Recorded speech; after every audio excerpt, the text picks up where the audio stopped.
Howdy ho, y'all. 57 here, bringing you another episode of the draft, the draft theory. Today's episode follows as kind of uh, a natural outgrowth of last week's episode. Since I had some people let me know that a lot of my selections were passive, and that's a word that's thrown around. It's kind of a dirty word in drafting, and a lot of people avoid it like the plague. But I'm here to tell you guys it's not all bad. And with me, I have OB3, friend of mine from the UTL, and analyst in the NDLS, uh, and veritable expert on passive Mons. You're too kind. I speak truth bombs to talk to you about Mons and how to use them. We're gonna so I'll let him introduce himself a bit. Yeah, how's it going, guys? I have been in the UTL for about 4 seasons with West. I'm also an analyst for the NDLS and kind of just bounce around leagues. But yeah, I play like a bulkier playstyle, so I've used a couple of mons that we're going to be talking about today. Um, and yeah, hopefully I can do help out with the input. So yeah, um, I for my criteria, I'm gonna say, okay, what is a passive mon? And I basically boil it down to three things. Is that they are Pokemons that um, either have very low attack stats, have very limited means of grabbing momentum, or are a liability against certain like offensive threats. If you fill out like at least one of those like criteria, you are like what most people consider a passive mon. I don't think any mon like really has all three criteria, so nothing is really going to cost you a game. If a wall had all three of those traits, you shouldn't draft it. Like nothing viable in draft league is pretty much going to have any of that. So I'm going to start with. So I'm basically going to go down like what the particular issue with each passive mon is and how you overcome that, and how you should use that and what you should build around it. So me and Obi are going to talk to you about probably the mon that's most pertinent based on last episode. That is Togetic. Is one of my favorites. Is mad bulky. It has recovery. It does not have an issue with momentum grabbing because it has a nice baton pass as Wish, has Heal Bell, has a lot of good utility. But it is naturally a low speed and low attacking um, Mon. And me and Obi have both drafted this before. I don't remember how Obi's success was with it. You there? Um, yeah, I can talk about it a little bit. So I've been using it for season 4 of the UTL. Um, it's had varying success mostly because I drafted Tapu Bulu, and so they share a lot of weaknesses. Um, but often it can work as a very effective defogger, which is when I found my main use, but it also works really well as a cleric.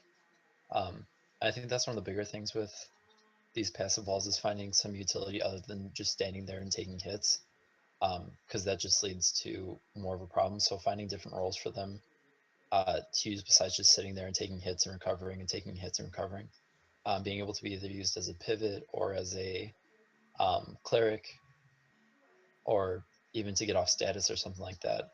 And I think that Togetic does a really good job of either clericing or getting rid of hazards and getting out. Yeah. My personal preference isn't defog, but I think there's definitely a lot of like good to what you're saying that you need For to sure. find that And that you was more so just my team with that, I guess. Where true. I found role of it as the defogger, but yeah.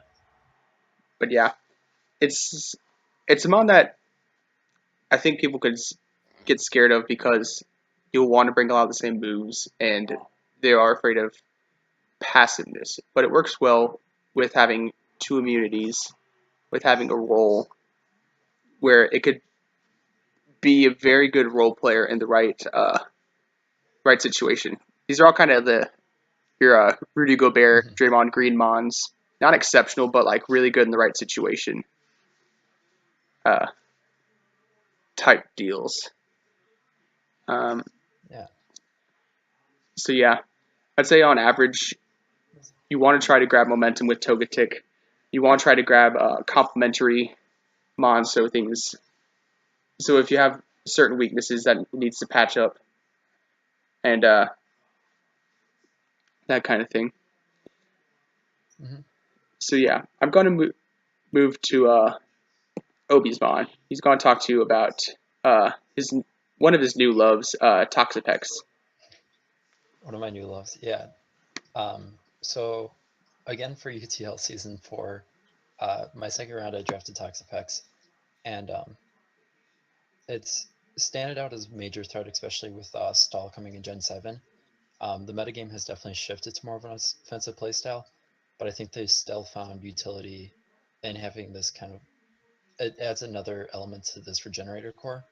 And I think that's a place where Toxapex can work best, with being this core that can just switch in and out with a Tangrowth or um, a like Alomomola even, or anything that just kind of pairs well with Regenerator and you can constantly get back health. You can, it's not entirely setup fodder, which I think is a kind of buzzword with a lot of passive mons, um, That it is. where it can pack a haze, it can pack haze, and it more often than not should pack haze, um, and being able to stop those setups and um, being very limited in what can bring it down to a level where it doesn't feel comfortable in there. Um, so like powerful electric, ground, and psychic is really it. Um, Otherwise, it's not really threatened by everything else. Um, so it's usually just like stab offensive, ground, electric, and psychic mons that you really have to look out for. Otherwise, this thing is just a monster of a wall for that. I would also say be careful of Z moves. It's probably It's yeah, the biggest curse of Gen 7. yeah. That's a big downside of a lot of, I guess, defensive play styles is you can lose, because that's a good part of a bulky playstyling is being able to get in rhythm and switching in and out of mons and getting kind of that momentum, keeping that momentum up. And Z moves definitely bust holes in that. Um, Toxapex has gone down twice to Z moves. Um, Hopefully, it won't be a recurring trend, but yeah, that's definitely a big issue with them. Yeah. Uh, I'd, I'd say, like, on that note, an important thing to note with uh, passive, quote unquote, passive Mons is to have Mons that you can pivot to scout for Z moves. for sure. Um, yeah, so that's another good thing with, especially with the regenerator pairing, is usually um, like before the draft when I was, because people were thinking that I was going to draft Toxapex and they're like, oh, he's going to obviously draft Tangrowth, and Tangrowth's a really good pairing with it because if they're packing a Z move, is going to be Z Electric or Z Ground, which is resisted by Tangrowth, and vice versa for Tangrowth's weaknesses. So they pair very well, and you can scout for Z moves relatively safely between the both of them. Yeah, that does bring up a good pairing there. Mm-hmm. Any other comments on Toxapex? No, I think uh, it's also a really good value. I know a lot of leagues are bringing down to tier 2. I personally think it's tier 1, and I drafted it as a tier 1 relatively early on. Um, so I think at tier 2, it's definitely a good value. And if you do play a bulkier playstyle and are looking at walls, I think it's definitely something you can look into. Yeah, I agree. I think it is tier 2. You should go for getting it early. Mm-hmm. Though, I mean, obviously, Merciless Adamant is the best set. Yeah, So Merciless Choice Band or Choice Specs with like Venoshock. yeah, so I mean, it's not really passive. We shouldn't be talking about it here. Yeah, that's a monster. Um, yeah, I think we can move on to the next guy. All right, so this is maybe of the mods to talk about the one I least question as as passive, but I think it kind of generally falls into the category and offers similar utility roles. But I will have the disclaimer of I have seen a man get a 6-0 with Curse Umbreon. And That's definitely obviously, fair. Yeah. Foul Play is generally speaking like a pretty good move to like kind of save a lot of otherwise passive Mons. But we have Umbreon here, as you can see on the screen, and it's obviously monstrous defensively, with a nice 95 HP stat for Wish Passing, 110 defense, 130 def, and the ability to invest in those. And I think the reason it's passive is because there isn't a good reason to invest in offensive stats. So that kind of leaves you. I think it doesn't suffer from too many problems. It has plenty of momentum grabbing with Heal Bell, Wish, Baton Pass. You obviously may not run all three of those on the same set. Maybe generally just 2 out of the 3. But it's it's something that I think is you don't have to worry too much about synergy. It's more there to support other things. I think, in my opinion, like Togetic it could be like a one mon wall. Like it's pretty simple. It covers a lot of things. Umbreon is like a good like thing for supporting walls, like purely uh, with wishes with Heal Bell. A something I hear popularly, which I'm not a fan of, but is I can admit its viability is Umbreon Tapu Fini for both type synergy and for the capacity to heal. Um, but yeah, it's obviously something you want again to have pivots with. Again, something that you don't need too much defensive support on, but something that you should definitely have means to avoid Z moves, a means to avoid um, things setting up on it because Umbreon doesn't have Roar, doesn't have Haze, doesn't have that kind of stuff. It just really has Foul Play to punish physical attackers. So you want to avoid nasty traps like that as far as usage goes. And Obi, you got anything to say? I don't think either of us have actually drafted this one. I have it. I think I'm 3 for 3 having these mons for season 4 of the UTL. Um, but yeah, it's really good. Uh, I guess this shares a nice common thing with Toxapex where they can be mixed walls. Um, and so they have pretty even defenses. And so you can either run them especially defensive or physically defensive or somewhere in between. I think at one point I had Umbreon set so without defense drops, um, it could manage Focus Blast from Mega Alakazam. So there is, like, it can take hits incredibly well. Um, Foul plays, it brings a little bit of asterisk to passive walls because it's only as passive as the mon it's against. Um, but even things like Calm Mind users are commonly psychic types, so you're still hitting a lot of things like a Latios or a Mew or a Jirachi. Even if they're setting up, you're still hitting them for neutral super effective damage.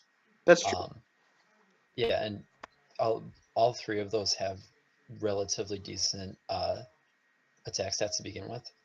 Um, and so there can still be some punishing. You're obviously not busting holes through teams with it unless you run the uh, very, very niche curse set. The legendary TJ Um, Robertson set. the legendary TJ Robertson set. And then another good thing about this is the ability to synchronize allows it to punish status spreaders. So if you're looking at a bulkier team, you're like, okay, well, I can just status run these things down. Umbreon punishes that by one passing the status off on team, um, and then clearing the entire team of status with Heal Bell. And I think, and that sort of regard, it does share a lot of characters with Togetic, where it can be a good cleric. It adds the element of wish passing. It doesn't have the most weaknesses. Usually, if there's just like a bug type, it's U-turn, which is usually non-stab, so it's not doing a heck of a lot. Um, so it's usually the only thing that's threatening it too much is fairy and fighting type, which aren't the most common typings, which is another great asset for these guys, for Umbreon. Yeah, that's true. Like pure dark typing is definitely a pretty good defensive type, Yeah.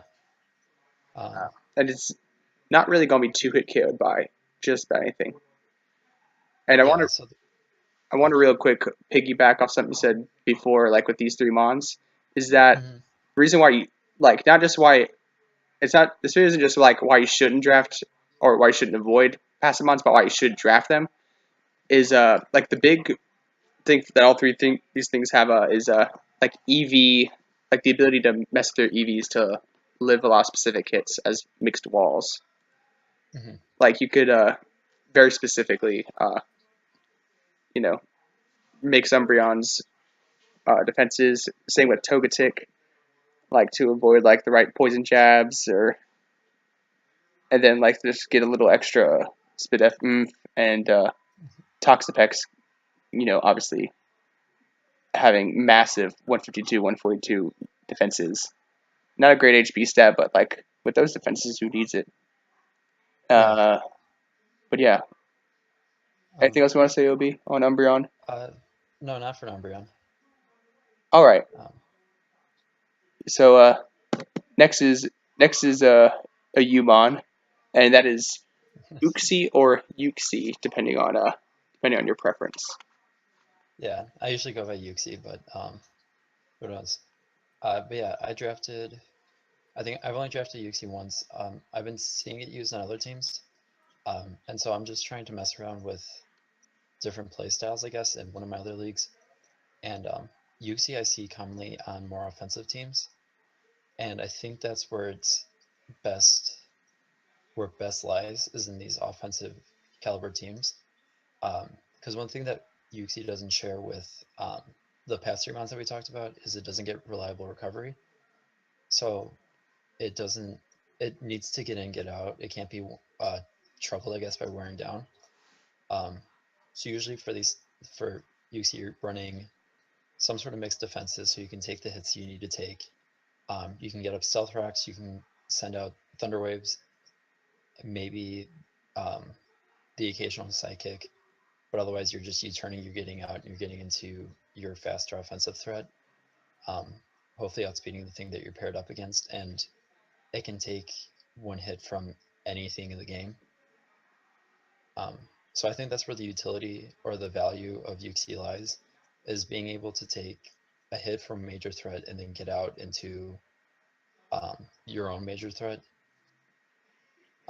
So I think this one works a little bit better in more offensive teams as opposed to the past three months that we talked about, which maybe are a little bit bulkier teams, but can also be used for like balance and stuff.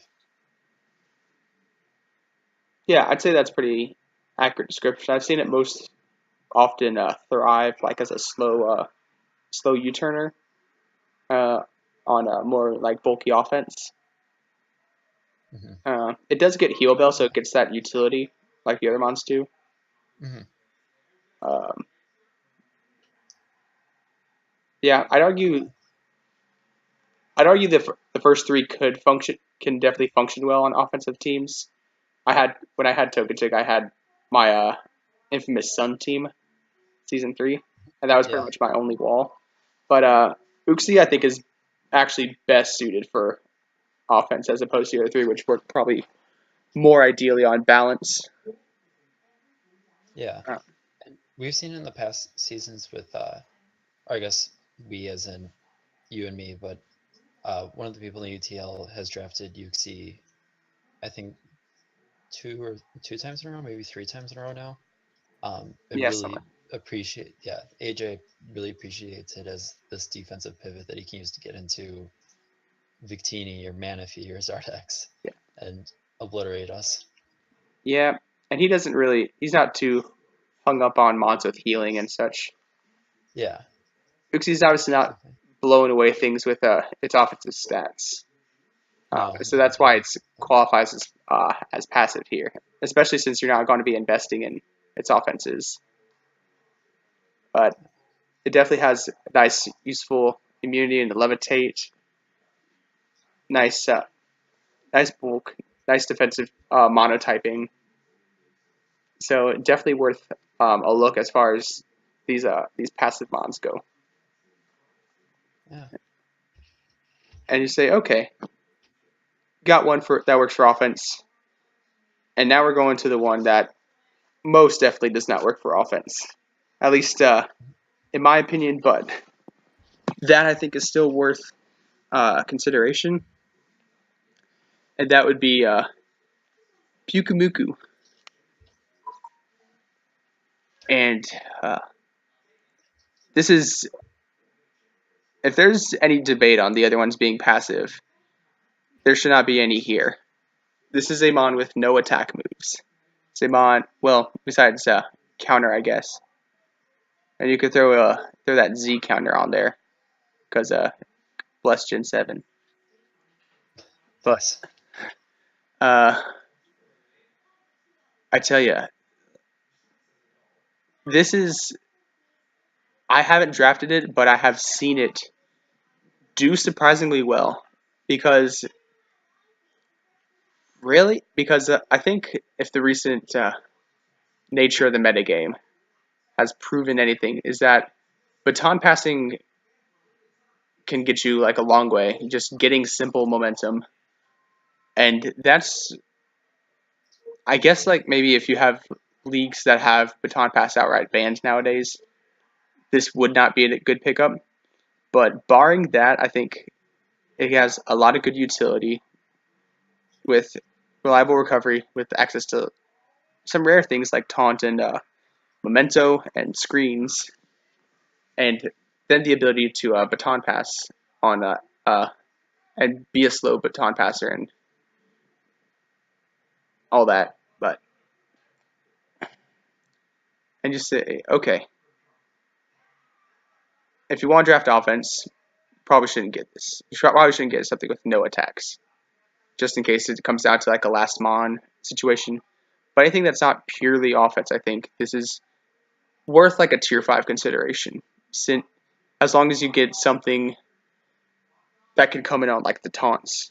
That's actually probably the scariest thing for this mon to deal with is uh is taunt. Like if you could get a magic bounce user, or if you could get like just an offensive mon like that can come in safely on potential super effective hits and taunts, then you're good.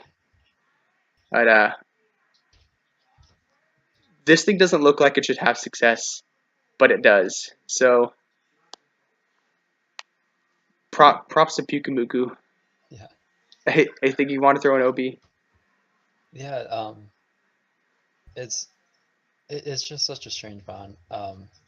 Things it's weird because in looking at it, obviously like for defensive mons, you immediately want to think, oh, you want to use leftovers, and I think this one's better suited for things like a lumberry or a mental herb, Or like um, Clay. or like clay if you're doing the screen set. Yeah. Um, so you can there's more I think utility in that because there's not a whole lot of things that are 2 KOing it.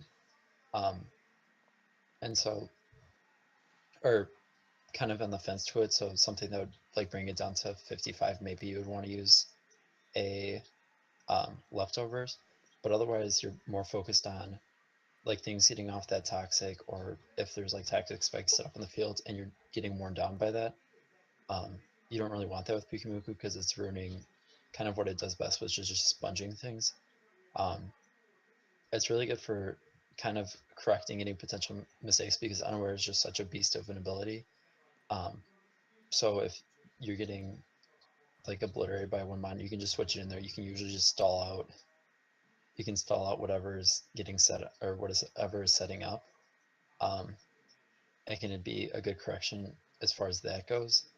Um, and even for physical ones, mons you do have the counter as a backup to at least get some damage off, if not like the toxic or anything like that.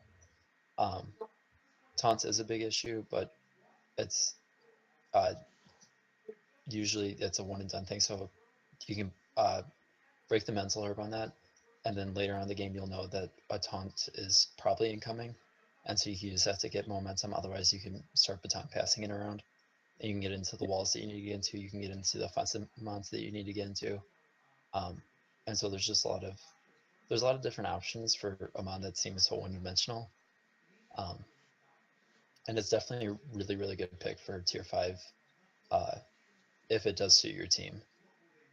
Yeah, obviously, a lot of people generally have the mentality of getting bulky waters earlier up. I don't necessarily think you need to jump for Suicune or Melodic or what have you, like in higher rounds necessarily. But if you do, that's not like an issue. But if you wind up with the draft, not having like a bulky water or not having or finding yourself weak to setup, find yourself weak just in uh, or having Yeah, holes in the definitely. wall core. Yeah, and bulky waters are spread out so much throughout the draft, and so you can get like the quote unquote premier ones like Melodic or like Suicune, but Yeah, there's also some good value in like lower tier ones like Pew Komoku, um, or even something like not a passive wall, but like Araquanid that is a special hitter, but or can take special attacks, but can also deal some hits. Um, so there's spread throughout, and so you can, I guess, sub tangent, but you can get later water types, and I think Pew Komoku is definitely a good lower tier value as a bulky water and also as a passive wall. yeah. I feel like that should be its own video, like where I There, yeah, talk about the virtue of Lapras. there you go. Oh, Lapras is so good, so good. So good, man. All right, and I think with that we're going to move to the final mon, probably the most controversial, but one uh, that I'm going to leave to Obi for right now. Yeah. Um, so the last one is the epitome of passive walls. So we got Chansey. Um, Chansey has a documented history of, I guess, debate in leagues as far as being setup fodder. Um, not being the wall it needs to be in league, and then just being the most annoying mon to ever exist in ladder. And with I guess with all of these, it depends on the person who's using it. Um, so if you let it get set up on, it's a terrible mon. Um, if you use it as a special wall, if you use it as a um, status absorber, if you use it as any of that, it's going to do a lot better. Um, it's not going to give you the best in terms of variability, um, but Yeah, you pretty much it's run 4 or 5 different moves on it. yeah. Um, but it's one of the best mons at what it does, which is take special hits, which it's a prominent part of the metagame. Usually, people, when they're looking at their drafts, it's like, okay, what's going to be, my way to punch holes on the physical side? What's going to be my way to punch holes on the special side? And Chansey is just a cover all for anybody that's looking to punch holes on the special side. And so if you pair it well with a decent physical mon, or like even like a Landorus T that's a good physical wall and can uh, pack some offensive prowess, you're not going to have worries about a fighting type coming in and being causing up a ruckus and like threading it out, because you're going to have Landorus, or if you're expecting Ice Punch, maybe switch into a different mon, but you have options to switch out on if you do feel threatened, or if you see setup incoming. Um, if you see like a Calm Mind user with Side Shocking, you're like, okay, I have to get out of there. Or if you see a Dragon Dance or Swords Dance user, um, it's just something that you have to note right away and be able to adjust your play style. And then in that regard, Chansey is just going to be such a major threat. Yeah, I think that hits on a lot of the big points. I think Chansey is similar to it's similar to a lot of these mons and different. It's similar in the fact of you want it to pivot, you want to get in, get out. Like Oopsie, you don't want it to be staying in a long time. A lot of these mons, like you keep them in, you are asking to get set up on, and Yeah, I think seismic toss on Chansey is a thing that can save you against a lot of like just straight up never getting set up on by special attackers, pretty much. Hmm. Because like that's like if you have like toxic spikes plus seismic toss, it backs up. I think Chansey's success is entirely a product of the teammates you put around it. Um, Obi said Lando T, but I'm not a believer in advocating Chansey offense. Uh, That's fair. yeah, I mean, I would never draft Chansey honestly either because like it just has such a stigma around it. But Yeah, I think one it, thing.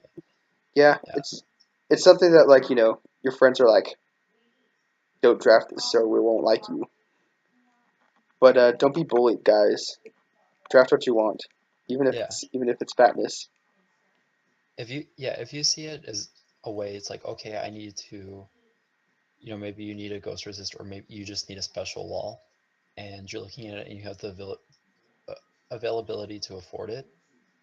Just look around, run some calcs, um, see how like even people use it on ladder, and say, okay, I can do that. And if you draft it and people are like, oh my gosh, you're gonna be like a stalwart, and it's like, no, I have just one mon doesn't make a stall team. No, So don't, yeah, don't get, I guess, like stigmatized. I don't I know. I will Don't say I get, think Chansey does function best if you draft close to a Saul team, but yeah, that's generally not as easy as you would think it would be in draft league because first thing like getting a stall team isn't like a guarantee because a lot of people scramble for walls once they see walls going. And on the second mhm, thing is I drafted something I intended to be like semi stall in the GBL, the GBA Modern Analyst League, which I do upload. And like it doesn't really function as a semi stall team as much as like I thought it would. So mhm. even if you draft like stall, you might find yourself making some free agency moves and just getting like moving yourself towards balance. Because honestly, in the meta, trying to do as pure stall can work, but doesn't always like work the way you think it would, or you may not always like build that way. But that doesn't take away from Chansey's utility on a lot of different teams, a lot of different play styles, uh, and just filling on a big old blanket check role like Obi was saying to pretty much all special attackers. Yeah. Um, but yeah, I think that's about everything I have for Chansey. Yeah, I think that covers all the mons that we had planned. So the basic thing is, if you're scared of drafting passive mons, don't be. Don't draft like six of them, but you could draft like one. You could maybe Draft the 6 months you see on the screen, just straight up. I mean, the synergy is not terrible, but